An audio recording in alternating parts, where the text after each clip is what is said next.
ఎక్కడెక్కడ ఉపయోగిస్తున్నారు, దాన్ని చూసి మనం ఎలా నవ్వుకుంటున్నాం. మరి ఇది మనం ఆలోచించాల్సిన విషయం. ఇది ధర్మ సమ్మతం కాదు. ఇస్లాం దీనిని ఒప్పుకోదు, అల్లా దీన్ని ఒప్పుకోరు, మొహమ్మద్ అస్లం గారు దీన్ని ఒప్పుకోరు. అంటే ఇది ఒక విశ్వాసి ఇలాంటి పని చేయలేడు అని ఇక్కడ అర్థమవుతుంది.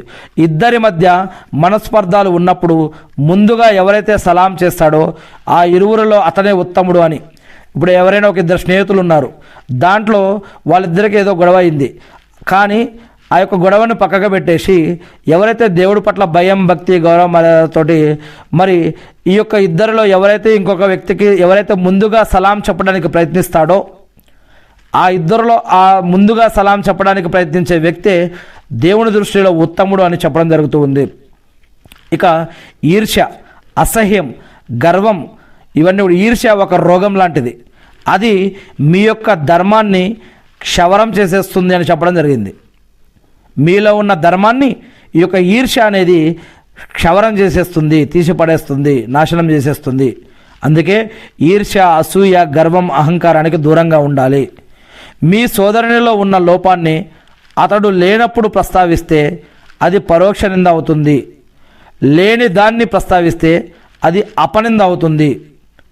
దీంట్లో రెండు విషయాలు ఉన్నాయి, కావాలంటే ఇంకొకసారి వినండి. ఇక పిసినారితనం, పేరాశలకు దూరంగా ఉండండి. అవి మీ మానవ రక్తాన్ని, మానవుల్లోని అభిమానాలను తుదముట్టింపజేస్తాయి.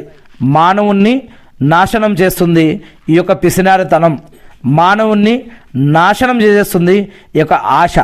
అందుకే ఈ మధ్య మనకి డబ్బులు ఉన్నా, వస్తువులు, ఆస్తులు, పాస్తులు ఉన్నా కూడా ఇంకా ఫ్రీ పథకాలు, ఫ్రీ గిఫ్టులు, ఫ్రీ కూపన్లు, ఇంకా కావాలి, ఉన్నా కూడా ఉన్నదాంతో తృప్తి పడకుండా ఇంకా అది కావాలి, ఇంకిది కావాలి, పక్కనోడిది కావాలి, వాడిది కావాలి, చుట్టాలది కావాలి, స్నేహితులది కావాలని ఆశ పెరుగుతుంది. ఇంకా మళ్ళీ మన దగ్గర ఉన్నదాన్ని పోనీ ఇతరులకి దైవ మార్గంలో మనం ఖర్చు పెడుతున్నామా అంటే అది ఉండదు.